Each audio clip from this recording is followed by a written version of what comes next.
அதனாலதான் சொன்னேன், படிச்சு படிச்சு சொன்னேன் உங்ககிட்ட. அவர் அதை கேட்டு இந்த படத்துல 5 பாட்டு தான் இருந்தது, 9 மாத்திட்டாரு அவரு. தேங்க்யூ ரெமான். நான் இங்க மனசு வருத்தத்துல இருக்க, உனக்கு சிரிப்புண்டா வருதான். போடா அங்கிட்டு எந்திரிச்சு அடிக்க போறேன் சப்பு சப்புன்னு ஓகே. கமல்ஹாசன் எல்லாத்தையும் பண்ணிட்டாரு, என்ன பண்றதுக்கு ஒண்ணுமே இல்ல அப்படின்னு சொல்லும்போது இல்ல ஒண்ணு இருக்கு அப்படின்னு சொல்றது நீங்க சொன்னாதான் உண்டு. சோ அந்த மாதிரி இப்ப தக் லைஃப்ல நீங்க ஏதோ ஒண்ணு பண்ணிருக்கீங்க, அது மாதிரி என்ன இருக்கு? நான் ஏதோ சொல்ல போறேன், கடைசி வரைக்கும் உட்கார்ந்து பாத்துங்க. டேய் இது என்ன சொல்ல வந்தீங்க? டேய் சொல்லி இருக்கடா ஒழுங்கா. டேய் நாங்க 2 பேருமே அதை பேசிக்கிட்டோம். பாருங்க, படம் பார்க்கும்போது சந்தோஷமான சைடுல நம்ம டான்ஸ் ஆடிட்டு இருக்கும்போது கூட அவர் அழுதத்தான் செய்வாரு. வாயில நல்லா வருது, சொல்ல முடியல. இந்த தக் லைஃப்கான வெற்றி ஆக போவதற்கான காரணம் முன்வரிசையில் அமர்ந்திருக்கும் இந்த தக்குகளும் அரங்கத்தையே நிறைத்திருக்கும் அந்த தக்குகளும் சேர்ந்துதான். சூத்துல வைப்பாங்க த்ரிஷா அவர்கள் அழகு அப்படின்னு அடிக்கடி சொல்றாங்க, அதெல்லாம் யாருக்கு வேணா தெரியும். ஆனா கிட்ட நெருங்கி போனாதான் தூக்குதுங்க. உள்ள எவ்வளவு அழகா இருக்காங்க அவங்க, அதுவும் அந்த ஹேர் ஸ்டைலுக்குள்ளெல்லாம் ஒரு அழகு இருக்கு. இரும்பு மாதிரி இருக்கும் பார்க்கும்போது, ஆனா உருக்கிடலாம், உருவாக்கிடலாம். அதை பண்ணிருக்காரு மணி சார். இதுல தெரிஞ்சு போச்சுடா, தெரிஞ்சு போச்சு. அந்த கிரி வேற யாரும் இல்ல, நீதான். தம்பி எஸ்டிஆர் பண்ணியிருக்கிற பர்ஃபார்ம், அவருடைய நட்சத்திர அந்தஸ்தை பத்தி பேசுறத ஒரு பக்கம் ஒதுக்கிட்டு அவர் இதுல பர்ஃபார்ம் பண்ணியிருக்கிற விதத்தை நீங்கள் கண்டு ரசிக்க வேண்டும். என்னை வாழ வைக்கும் தெய்வமே, நீ விட்டு சென்ற பாதையில் என் பயணம் தொடர்கிறது. அவசரம். நான் ரசித்தேன், நான் பெற்ற இன்பம் நீங்களும் பெறுவீர்கள் என்ற நம்பிக்கை எனக்கு இருக்கிறது. அட்ஜஸ்ட் பண்ணி சாப்பிடு, வச்சிருச்சு பிள்ளை. போத்தல வந்து இப்படி போட்டு இது பண்ணி கொடுமைப்படுத்துறீங்களே. 2 பேர் 2 பேருக்கு நல்லா சமைக்க வேண்டியதானே. இதை எப்படி அப்புறமா இது எப்படிங்கன்னு கேட்கும்போது அவங்க பேரை சொல்லலாங்கிறதுக்காக விட்டு வச்சிருக்கோம். ஏன்னா அவங்க ஒர்க்கு வந்து இந்த மாதிரி மேடையில் நின்னா புரியாது, படம் பார்க்கும்போது தான் தெரியும். ஏய் என்னடா இது? இத்ததுக்குடா ஏத்தாந்த அது காஞ்ச பீடா, போய் கை கை. நான் இங்கே விற்க வந்தது தக் லைஃப் இல்ல, நல்ல சினிமாவை. ஒரு ஹை பட்ஜெட்டு மாமனார் என்பவரையா ஓடி முடிஞ்சிருது. யாரும் மற்ற ப்ரொடியூசர்லாம் சவால் விடுறதா நினைக்க வேண்டாம், அதல்ல அவங்கவுங்க இஷ்டம். நான் சேட்டலைட்டும் நெட்ஃபிளிக்ஸும் மட்டும்தான் விட்டிருக்கிறேன். நான் குமார் அவசரப்பட்டிய பாக்கிலாம் we are distributing. என்ன நம்பிக்கை இருந்தால் இப்படி பண்ணுவோம் நீங்க சொல்லுங்க. ஏன்னா வியாபாரம் எங்களுக்கு ஓரளவுக்கு தெரியும். அந்த நம்பிக்கையில் உங்களை நம்பி ஒரு நல்ல சினிமாவை தயாரித்து முதலீடு செய்திருக்கிறேன். எங்க ஊர்க்கா சொல்லு? ஒரு நல்ல சினிமாவை தயாரித்து முதலீடு செய்திருக்கிறேன். மர்க்கா சொல்லு? ஒரு நல்ல சினிமாவை தயாரித்து. மர்க்கா சொல்லு? ஒரு நல்ல சினிமாவை. ஆட உங்க கூர்க்காவுக்கு பிறந்தவன சொல்லுவியா? உன்னை எல்லாம் நிக்க வச்சு அடி கூடாது, குனிய வச்சு அடி. குனிடா இனிமே சொல்லுவியா? சொல்லுவியா? சொல்லுவியா? சொல்லுவியா? அடுத்த படத்தில் நல்ல படமாக எடுத்து தமிழ் சினிமாவை உயர்த்துவதில் ஒருவனாக, ஒரு கடைநிலை சினிமா ரசிகனாக நான் இருப்பதையே விரும்புகிறேன்.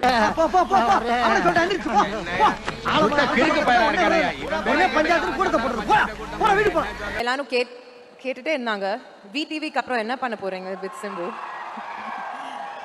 ஜூன் 5 போய் பாருங்க.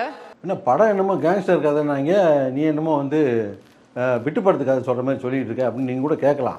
எனக்கு இந்த கொஸ்டின் மார்க் இருக்கு இந்த ட்ரெய்லருக்கு அப்புறம். நீங்க யாரோட பேர், நீங்க என்ன பண்றீங்க அதிகமா சொல்ல முடியாது. பட் நான் திருப்பியும் சொல்றேன், நீங்க 2 நிமிஷம் தான் பார்த்துருக்கீங்க. 2 ஹவருக்கு அப்புறம் புரியும் இந்த படம் என்னன்னு. என்ன பார்த்தா உங்களுக்கு எல்லாம் தேவடியா மாதிரி தெரியுதுல்ல? அப்படி ஓப்பனா சொல்ல முடியாது, ஆனா ஒரு யூகமா சொல்லலாம். வாங்கடா அப்படின்றத எனக்கு அழகா சொல்லிருக்கீங்க. ஜூன் 5. சிவா என்ன பண்றீங்க? தீய தொட்டி எண்ணெய் ஆச்சுக்கிறேன் சார், அப்பதான் எனக்கு புத்தி வரும். உங்களுடைய மொத்த உடலுமே ஒரு கருவி ஆகுது, எல்லாத்தையுமே பயன்படுத்தணும் அப்படின்ற முக்கியமான கருவி வந்து வெளியே தெரியாது.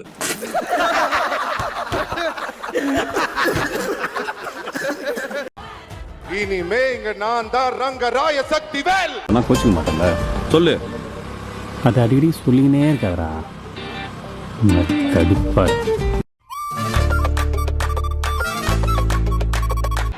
I love you so much, Mani.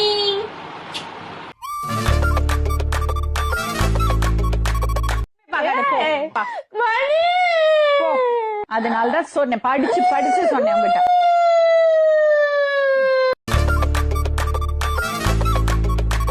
என்ன வேணும் உனக்கு? நீதான் ஓணும் கல்யாணம் பண்ணிக்கிறியா? ஆகாயம் தீ பிடிச்சா நிலா தூங்குமா? என்ன வேணும் உனக்கு?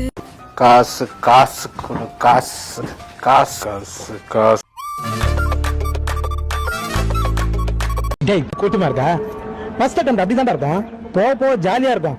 இந்த லோகத்துல நம்ம யாரையும் நம்ப கூடாதா மாப்பிள? ஏய் யாரா மாப்பிளன்ற? பிச்சைக்கார பேல. ஆமா நான் பிச்சைக்காரன். இவர் வாங்கி விட்ட ட்ரெயினை பார்க்க வந்துக்கிறாரு. டேய் ஒரே ஒரு வேளை தான்டா பிச்சை எடுத்துக்கிறான். தெய்வமே தெய்வமே நன்றி சொல்வேன் தெய்வமே. என்னதான் உங்க அப்பா அனுப்புனாரா? ரொம்ப வித்தியாசமா இருக்கே. நாங்க ஒரு டைப்பான ஃபேமிலிங்க. பிடிச்சிருக்கா? பிடிச்சிருக்கு. எஸ் பிடிச்சிருக்கா? எஸ்.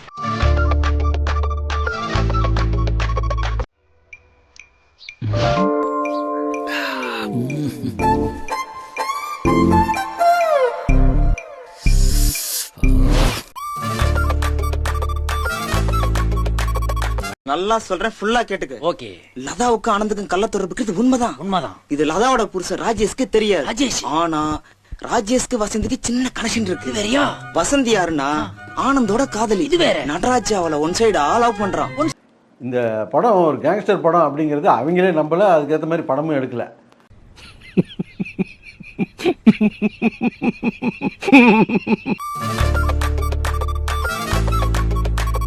அழணும்னு ஆசையோட வந்தோட வாசல்லே நீ பாட்டி அமிச்சிட்டீங்களாடா பாவிகளா.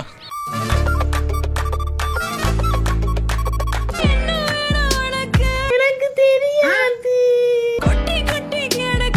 ஐயோ அப்படி சொல்லாத. சொர்க்கம் எங்க இருக்கு? உனக்கு மண்டையில பிரச்சனை.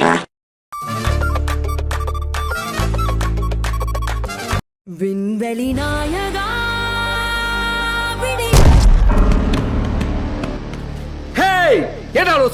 எப்படிப்பா இதெல்லாம் கேட்க முடியும்?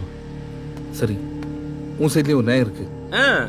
அந்த நம்பிக்கையில் உங்களை நம்பி ஒரு நல்ல சினிமாவை தயாரித்து முதலீடு செய்திருக்கிறேன்.